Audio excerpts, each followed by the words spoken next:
Good morning. It is Tuesday and I just did 4 miles with my running partner, and I'll probably put one more in before I get home. It's a really nice morning.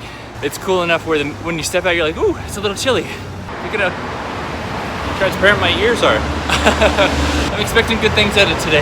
Today is the scary table saw day, but I think we'll be fine. And then I guess go to the barn.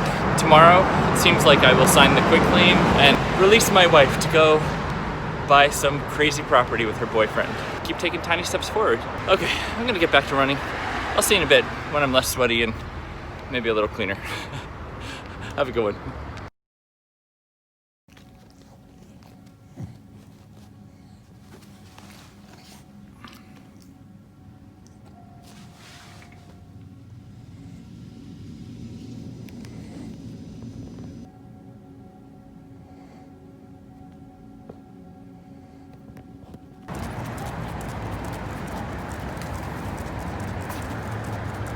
That little dog is sore today. She has no energy.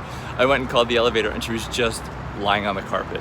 Like, she's usually there and excited to go, and she was just like on the floor like, please, please, I don't want to go. I am so tired from running on the beach yesterday. It makes me a little sad, you know, because it means either she's aging or she's in bad shape. I don't know if I should be pushing her harder or just accepting the fact that she's almost 9 and she's gonna slow down a little. I was talking to the people at the barn about it. I'm like, I give her the same amount of food for years, and she's just getting fatter. And they're like, yeah, it's just slowing metabolism, feed her less. That makes me feel so guilty because she's just hungry then. You know, when I put the food down, she's like, oh, I'm so hungry. I don't want to be mean.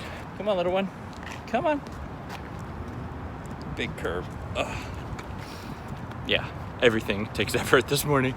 While we were walking to the beach last night, we were talking about the division of stuff. This was with my running partner.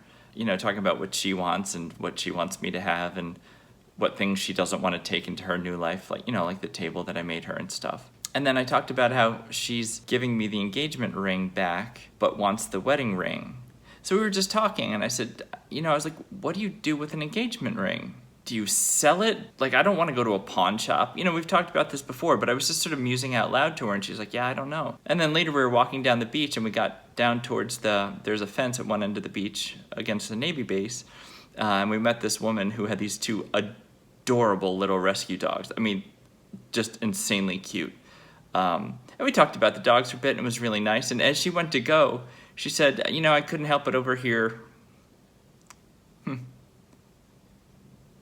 It's funny, human kindness still sort of touches me. She was like, I couldn't help but overhear your conversation before. She said, it's really tough and I'm sorry, but keep going, you'll get through it. And it was just, she didn't have to say anything. It was just this kind of really nice, it was humans being human again. You know, she just said something kind when she didn't have to say something at all. And it meant a lot to me.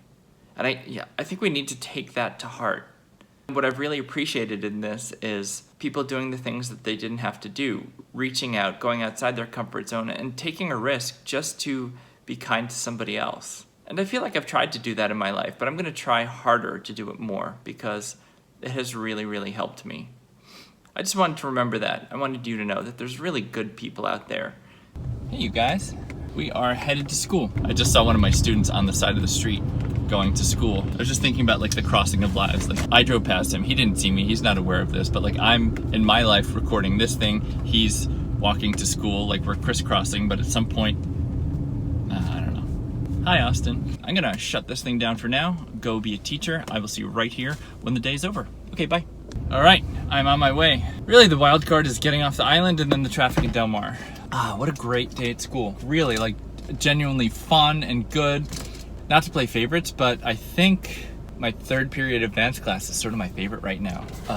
They asked follow-up questions and wanted to see other techniques, and we're like, hey, can you show us this or that? And I was like, yeah, I would love to. That was pretty super. So during the day today, my wife texted me.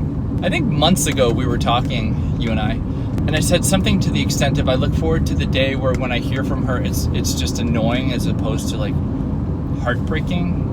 That was a little bit today, not completely, but today was about, she told me that she's gonna talk to the building manager and try to reserve an elevator for Saturday or Sunday, I guess, to move her stuff out. And I was like, you know I'm at work. Just because it's Tuesday and you don't work on Tuesdays, I do. But so she told me that, and then she's like, please send me back the spreadsheet so we can continue to blah, blah, blah. And I was like, I'm at work. I didn't say that because but in response to the elevator thing, I asked her if she's hiring movers, and she said no. So here's my confliction, and maybe this is just, I just have to suck it up.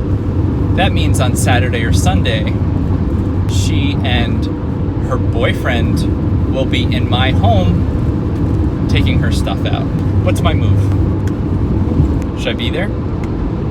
Should I not be there? I really don't know. And it's generally, decision-making wise, I have a gut feeling. But this time I'm like, I honestly don't know. Because I'm not allowed to talk to him at the barn. You know, like, because of all those limitations. But they're coming into my home, where I live. She and I both own it, and we're in the process of selling it. But it is where I live and have lived. My house. I don't want him in my house. I could make the argument that if it weren't for him, it might still be our house. I only believe that about maybe 85%, because I think at some point she probably still would have found somebody else. But I don't know that for sure. So what's my move? Should I be there? Should I put wedding pictures back up? Should I lay the wedding albums out on the table? Should I talk to them as they're there? Just make it uncomfortable? I have a lot of, it's not anxiety, it's just uncertainty, I guess. Like, I don't know how to deal with this one. I don't want him there. And I know I probably just have to suck it up and deal, but I don't want him there. She wants me to give her the combination to my storage space so she can go in and itemize things. She didn't itemize things last time. She made a list, but she put these wild prices on there and stuff. I don't think I'm gonna give her the combo. I don't know, I'm a little angry right now. I guess my other response could be I could move all my stuff out. You know, I could try to be moved out before they get there. And sort of one of those, you don't break up with me, I break up with you. Like, you're gonna come take your stuff out? Oh, my stuff is already out. Having to deal with him at the barn, whatever. I'm dealing with that. But it's my home. It's still my home. And I'm sure she would argue, well, you should have moved out months ago, blah, blah, blah, blah, blah. But I didn't. It's my home. It's where I live. It's where I thought for a while that maybe she would come back to me. I get it. She's not coming back.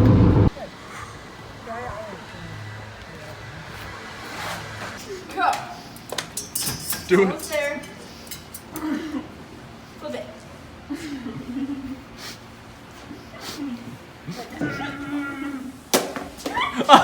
Well, hi. I'm happy right now. I'm very happy right now. You know, nothing means anything. I got nothing. I just had drinks with, and I still really like her. She's cool. After my lesson, I was putting stuff in the car, and I went walking up the barn aisle, and I saw that she was there. So I went over and said hi, and she was there, and this other girl with purple hair who's pretty cool was there too. So we were just talking, and then we were talking in the barn aisle about things, about riding and about horses and about all kinds of things. The conversation went on for a while, and then we moved towards outside, and we were looking at horses and talking, and it was great. It was just social. It was just people hanging out and talking about horses and eventing, and it was fun. I was planning on loading out and leaving, and then she was there, and I went over and I just asked her some innocuous question of like, so how did you come to be at this barn? It's just like, how did you get here? And it just started into stories of her talking about why she was at Seabreeze and some of the backstory, and her reasons for going to Seabreeze were personal and relationship oriented. But she was really candid, and we just started talking. I hope it didn't enter me into the friend zone, but I was like, I totally understand how the barn can affect you like that. And I talked about how the one trainer who was there was together with my wife, who just literally texted me this second. What a pleasure she is. You know, we're standing in the barn aisle talking and talking and talking and talking, and it was just fun, you know, when you don't know someone and that person chooses to talk to you a bit and you choose to talk to them a bit. It's a pretty wonderful thing, just that new energy of a person.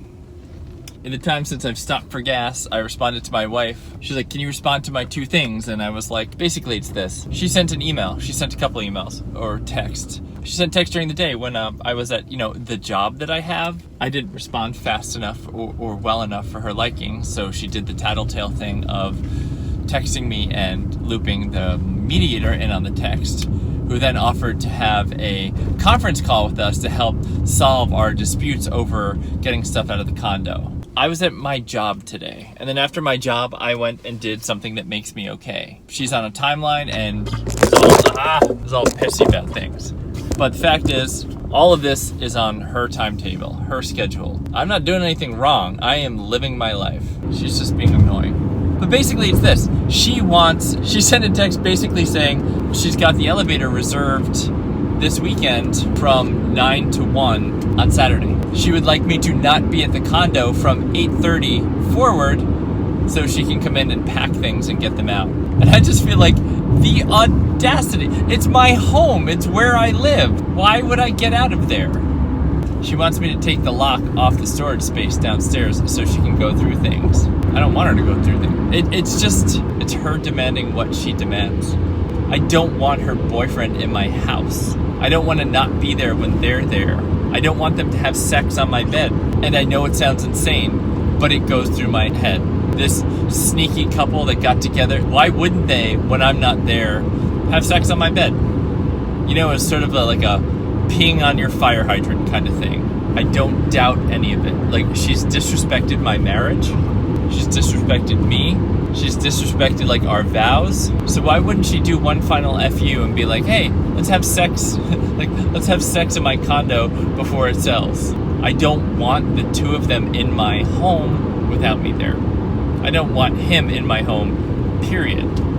Anyway, let's talk about things that make me happy. It was dark. It was dark outside, and knew she had paperwork to do that she didn't want to do, and I said, oh, good luck with your paperwork tonight. She said something about, like, you know, we could go get a drink and you know, not do the things we have to do, and I was like, I'd love to get a drink. So, you know, the sort of chickening out I did last night, I chickened out a little less tonight by at least saying yes, like, let's get a drink. So we drove up to Plaza where Trader Joe's is. We were gonna go to one place, and then we went to, like, we were walking, and she's like, do you want to get a margarita? And I was like, I would love to get a margarita. So we went to this Mexican place, and we ordered margaritas, and we got some chicken nachos, and we just talked for a long time. It's 10 o'clock now, and when the bill finally came, I was like, oh, I'll get this. And she's like, no, let's split it, then we can do this again. And I was like, oh, that was a nice move. It keeps things equitable, but also expresses an interest in doing it again. And that's perfect. It's perfect. She's in the midst of something with somebody that is growing apart, and I'm in the midst of something with somebody that's ending badly.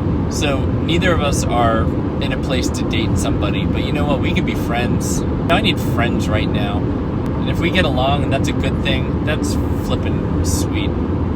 That was good. You know, so we just sat there and ate nachos and talked, and she told me about past relationships and, you know, an Olympian she dated and tales of horse people, like a lot of equestrian stuff, and that was fun. She loves her horse. She said her dream someday is to have a house where he can be in the backyard, and when she can't ride him anymore, he'll still be there. She wants to have that horse forever. She loves him. And that makes me like her. When I'm suffering the effects of having gotten a horse with my wife that she then just gave away after a year and a half, I thought we were going to have him forever. I thought we were going to be a family forever. So what I like about it is that she got this horse and is planning on forever. It was probably just two people, two friends going out and getting margaritas and nachos. But it's the closest thing I've had to a date in a really long time, and it was fun, and I feel happy and excited because I was connecting with somebody. She talked more than I did. I asked more questions than she did. I'll keep an eye on that, of course. You know, I just feel slightly giddy. So to leave that situation and have my wife be like, we have to do this, we have to do that, it's nice for a moment to be like, stop it, go away, you're annoying. Because she's pushing her agenda, and I'm distracted by thinking about somebody else. Her concern with moving to San Francisco and moving her stuff out and getting everything together, I just care about less tonight because I'm thinking happy thoughts about somebody else. I'm so pleased right now. So now I have to go upstairs and read the texts that have come in from my wife as I've been driving. After I put gas in the car, I texted her a couple things, and she's aggressive and snarky. I said something about not thinking it was a good idea to unstage the house, And she was like, you know, all the contingencies have been removed. It's fine to take stuff out. And I wrote back, I disagree. And she said, she was like, how do you disagree with the contract? And I was like, she just thinks she knows better than me. But I texted the realtor earlier today and I said, hey, so when are we closing? This and that. Closing is not going to be till October 22nd. Contingencies have not been removed. All the credits and stuff that the buyer might want based on the home inspection have not been submitted yet. Like, things haven't happened. But whereas a normal person might ask the realtor what the deal is, which is exactly what I did earlier, I think she's just going on blind assumptions. I think that's a bad idea.